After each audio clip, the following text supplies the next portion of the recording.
Kai Havertz is likely to lead the line for Chelsea as they square off against Real Madrid in the Champions League for the second consecutive season, knowing just how close he once came to joining the La Liga giants instead.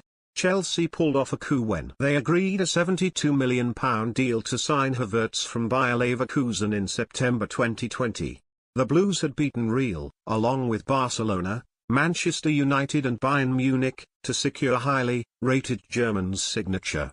But it could have all been very different had it not been for the coronavirus pandemic. Havertz had made it clear that he was keen to make the next step up in his career after outgrowing Leverkusen, with 16 goals in the Bundesliga in 2019-20.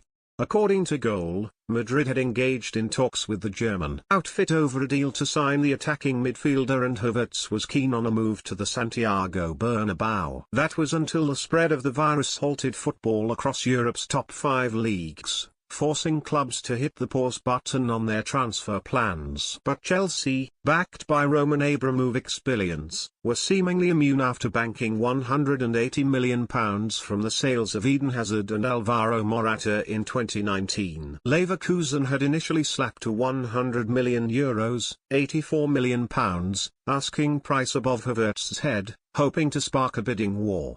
But Real's withdrawal from talks forced them to lower their demands, allowing Chelsea director Marina Granovskaya to pounce. After months of negotiations, she negotiated a deal worth an initial £62 million fee, with a further £10 million in add-ons.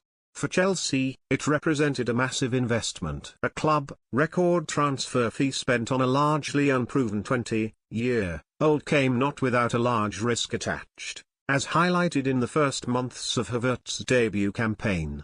The playmaker, with a lanky and slender frame, struggled to adapt to the physical nature of the Premier League as Frank Lampard searched for a way to fit him into his plans. Have your say. Will Chelsea get the better of Real Madrid in the Champions League once again? Comment below with your predictions. And his situation was only exacerbated when he contracted COVID in December 2020, having scored just once in the Premier League. That took Havertz out of the firing line, but also provided a scare after being affected by the virus more than he perhaps thought he would. Eventually, he recovered, and with Thomas Tuchel replacing Lampard, he found a better fit in the Germans' 3-4-3 formation. He would play an important role in their run to the Champions League final and became the main protagonist in their European fairy tale when he clinched the winning goal against Manchester City 11 months ago. His future looked uncertain after Tuchel's decision to spend £97.5 million on Romelu Lukaku. Havertz has not been fazed by the added competition. In fact, the Belgian's lack of goals and misguided attempt to engineer a return to Inter Milan resulted in him being dropped, allowing Havertz to reclaim that central striking role.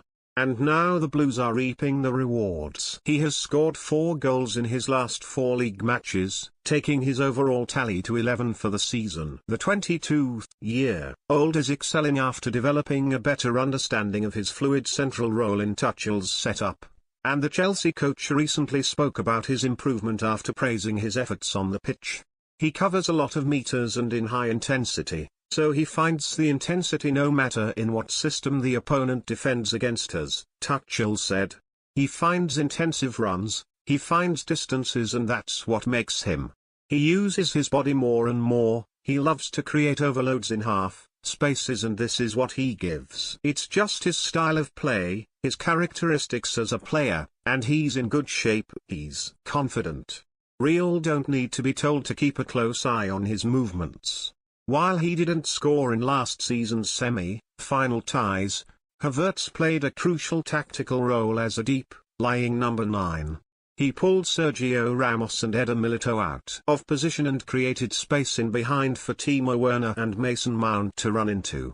The trio could start again as Tuchel decides on his starting 11 for the match in Madrid, although Hakim Ziyech and Christian Pulisic are pushing for starts. But there is no question who will be the leading man. After Lukaku's nonchalant cameos from the bench of late, Tuchel will be relying on Havertz to produce the goods. And Real Madrid will feel the tinge of regret if the attacker plays a key part in dumping them out of the competition once again.